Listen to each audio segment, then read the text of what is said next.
ನಮಸ್ಕಾರ ವೀಕ್ಷಕರೇ, ನಾನು ನಿಮ್ಮ ಹೋಸ್ಟ್ ಮುನ್ನಾ ಮುಮೀನ್. ಹೇಗಿದ್ದೀರಾ ನೀವು ವೀಕ್ಷಕರೇ? ವಿಲೇಜ್ ಅಕೌಂಟೆಂಟ್ ಹುದ್ದೆಗಳಿಗೆ ಸಂಬಂಧಿಸಿದಂತೆ ಕೆಎ ವತಿಯಿಂದ ಒಂದು ತಿದ್ದುಪಡಿ ನೇಮಕಾತಿ ಅಧಿಸೂಚನೆಯನ್ನು ಇಲ್ಲಿ ಹೊರಡಿಸಲಾಗಿದೆ. ಈ ವಿಡಿಯೋನಲ್ಲಿ ಕಂಪ್ಲೀಟ್ ಮಾಹಿತಿ ತಿಳಿಯೋಣ. ವಿಡಿಯೋನ ಸ್ಕಿಪ್ ಮಾಡದೆ ಕೊನೆವರೆಗೂ ನೋಡಿ. ಇನ್ನೂವರೆಗೆ ನಮ್ಮ ಚಾನಲ್ಗೆ ಯಾರು ಸಬ್ಸ್ಕ್ರೈಬ್ ಮಾಡಿಲ್ಲ, ಮುಂದೆ ಬರುವ ಎಲ್ಲ ಸರ್ಕಾರಿ ಉದ್ಯೋಗ ಮಾಹಿತಿ ಪಡೆಯಲು ಈಗಲೇ ನಮ್ಮ ಚಾನಲ್ಗೆ ಸಬ್ಸ್ಕ್ರೈಬ್ ಆಗಿ.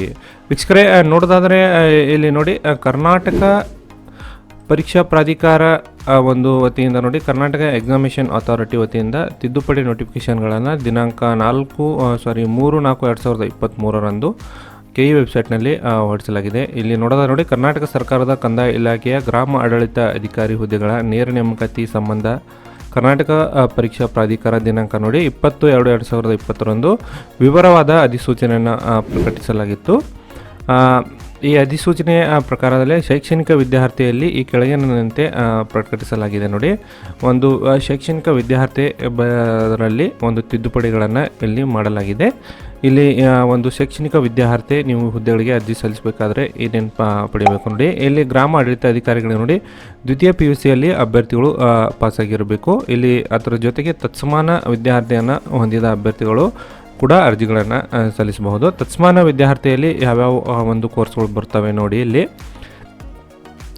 CBSE ಮತ್ತು ICSE ಮಂಡಳಿ ನಡೆಸುವ 12ನೇ ತರಗತಿಯ ಪರೀಕ್ಷೆಯಲ್ಲಿ ಪಾಸಾದವರು ಕೂಡ ಇಲ್ಲಿ ಅರ್ಜಿಗಳನ್ನು ನೀವು ಸಲ್ಲಿಸಲು ಅರ್ಹರಿದ್ದೀರಿ. ಮತ್ತು ಇತರ ರಾಜ್ಯ ಸರ್ಕಾರ ನಡೆಸುವ ಅಂದರೆ ಮಹಾರಾಷ್ಟ್ರ ಬೋರ್ಡು ಮತ್ತು ಅಸ್ಸಾಂ ಇತರ ರಾಜ್ಯಗಳಿಂದ ಕಲಿತಿರುವ ಒಂದು PU ಬೋರ್ಡ್ನಿಂದ ಪಾಸಾದ ಅಭ್ಯರ್ಥಿಗಳು ಕೂಡ ಇಲ್ಲಿ ಅರ್ಜಿಗಳನ್ನು ಸಲ್ಲಿಸಲು ನೀವು ಅರ್ಹರಿರ್ತೀರಿ. ಅದೇ ರೀತಿ national institute of open schooling ಅಂದರೆ ಓಪನ್ ಯೂನಿವರ್ಸಿಟಿ ಮೂಲಕ ನೀವು ಸೆಕೆಂಡ್ ಇಯರ್ ಪಾಸ್ ಆಗಿದ್ದಾರೆ ಕೂಡ, ಅದು ಕೂಡ ಇಲ್ಲಿ ನೀವು ತತ್ಸಮಾನ ವಿದ್ಯಾರ್ಥಿಯನ್ನು ಇಲ್ಲಿ ಪರಿಗಣಿಸಲಾಗುತ್ತದೆ. ಅದರ ಜೊತೆಗೆ 3 ವರ್ಷಗಳ ಒಂದು ಡಿಪ್ಲೊಮಾದಲ್ಲಿ ಪಾಸಾದ ಅಭ್ಯರ್ಥಿಗಳು ಕೂಡ ಈ ಹುದ್ದೆಗಳಿಗೆ ಅರ್ಜಿಗಳನ್ನು ಸಲ್ಲಿಸಬಹುದು. ಮತ್ತು 2 ವರ್ಷಗಳ ಒಂದು ITI ಕೋರ್ಸ್ನಲ್ಲಿ ಪಾಸಾದವರು ಕೂಡ ಇಲ್ಲಿ ಅರ್ಜಿಗಳನ್ನು ಸಲ್ಲಿಸಬಹುದು. ಒಂದು JOC ಮತ್ತು JODC ಅಲ್ಲಿ ಕೂಡ ಪಾಸಾದವರು ಕೂಡ ಇಲ್ಲಿ ನೀವು ಅರ್ಜಿಗಳನ್ನು ಸಲ್ಲಿಸಬಹುದು ಎಂಬುದರ ಬಗ್ಗೆ ಇಲ್ಲಿ ಮಾಹಿತಿಯನ್ನು ಕೆಇ ವತಿಯಿಂದ ಒಂದು ಪತ್ರಿಕಾ ಪ್ರಕಟಣೆಯೊಂದಿಗೆ ಇಲ್ಲಿ ವಿವರಿಸಲಾಗಿದೆ. ವೀಕ್ಷಕರೇ, ಅದೇ ರೀತಿ ಇಲ್ಲಿ ನೋಡೋದಾದ್ರೆ ನೋಡಿ, ITI ಕೋರ್ಸ್ನಲ್ಲಿ ಉತ್ತೀರ್ಣರಾದ ಅಭ್ಯರ್ಥಿಗಳಿಗೆ ಮಾತ್ರ ಇದು ಅನ್ವಯವಾಗುತ್ತೆ ನೋಡಿ. ITIನಲ್ಲಿ ಪಾಸಾದ ಅಭ್ಯರ್ಥಿಗಳು NIOS ವತಿಯಿಂದ ನಡೆಸುವ ಒಂದು ಭಾಷಾ ಕೋರ್ಸು ಮತ್ತು ಒಂದು ಶೈಕ್ಷಣಿಕ ವಿಷಯದಲ್ಲಿ ದೂರು ಕಲಿಕೆ ಮಾದರಿಯಲ್ಲಿ ಅಥವಾ ಪದವಿ ಪೂರ್ವ ಮಂಡಳಿ ನಡೆಸುವ ಪರೀಕ್ಷೆಯಲ್ಲಿ ಒಂದು ಭಾಷೆ ಮತ್ತು ಒಂದು ವಿಷಯದಲ್ಲಿ ಉತ್ತೀರ್ಣರಾಗಿರಬೇಕು ಮಾತ್ರ PUCಗೆ ತತ್ಸಮಾನವೆಂದು ಪರಿಗಣಿಸಲಾಗುತ್ತದೆ ಎಂಬುದರ ಬಗ್ಗೆ ಮಾಹಿತಿಯನ್ನು ಕೊಡಲಾಗಿದೆ. ಅಂದರೆ ITIನಲ್ಲಿ ಪಾಸಾದ ಅಭ್ಯರ್ಥಿಗಳು ನೀವು NIOS ವತಿಯಿಂದ ಒಂದು ಭಾಷಾ ಕಲಿಕೆ ಒಂದು ಪರೀಕ್ಷೆಯಲ್ಲಿ ಪಾಸಾಗಿರುವುದು ಕಡ್ಡಾಯವಾಗಿರುತ್ತದೆ. ಉಳಿದ ಎಲ್ಲ ಕೋರ್ಸ್ಗಳು ಅಂದರೆ ಡಿಪ್ಲೊಮಾ, JODC ಮತ್ತು ಇತರ ರಾಜ್ಯಗಳಿಂದ ಕಲಿತ ಅಭ್ಯರ್ಥಿಗಳಿಗೆ ಈ NIOS ಸರ್ಟಿಫಿಕೇಟ್ ಅವಶ್ಯವಿರುವುದಿಲ್ಲ. ITIನಲ್ಲಿ ಪಾಸಾದವರಿಗೆ ಮಾತ್ರ ಇಲ್ಲಿ NIOS ಸರ್ಟಿಫಿಕೇಟ್ ಅವಶ್ಯಕತೆ ಇರುತ್ತದೆ. ಇದನ್ನು ನೀವು ಒಂದು ಗಮನದಲ್ಲಿಟ್ಟುಕೊಳ್ಳಿ.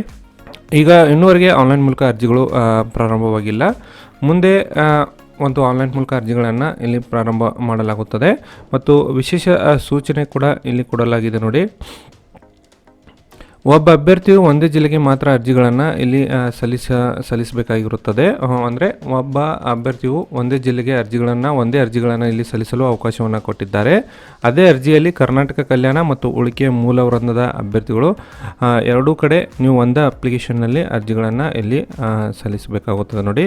ಇಲ್ಲಿ ಕಲ್ಯಾಣ ಕರ್ನಾಟಕ ಮತ್ತು ಉಳಿಕೆ ಮೂಲ ವೃಂದಕ್ಕೆ ಅರ್ಜಿ ಸಲ್ಲಿಸಿ ಆದ್ಯತೆ ಸಹ ನಮೂದಿಸಬಹುದಾಗಿರುತ್ತದೆ ಎಂಬುದರ ಬಗ್ಗೆ ಮಾಹಿತಿಯನ್ನು ಕೊಡಲಾಗುತ್ತದೆ. ಅಂದರೆ ಒಂದೇ ಅರ್ಜಿಯಲ್ಲಿ ನೀವು ಹೈದರಾಬಾದ್ ಕರ್ನಾಟಕ ಮತ್ತು ಉಳಿಕೆ ಮೂಲ ವೃಂದದಲ್ಲಿ ಕೂಡ ಅರ್ಜಿಗಳನ್ನು ನೀವು ಸಲ್ಲಿಸಬಹುದು. ವೀಕ್ಷಕರೇ, ಮಾಹಿತಿ ತಮಗೆ ಇಷ್ಟ ಆಗಿದ್ದಲ್ಲಿ ಒಂದು ಲೈಕ್ ಮಾಡಿ. ನಾನು ಮತ್ತೆ ಭೇಟಿ ಆಗ್ತೀನಿ ಮುಂದಿನ ಉದ್ಯೋಗ ಮಾಹಿತಿಯೊಂದಿಗೆ. ಅಲ್ಲಿವರೆಗೂ ನಮಸ್ಕಾರ, ಧನ್ಯವಾದಗಳು.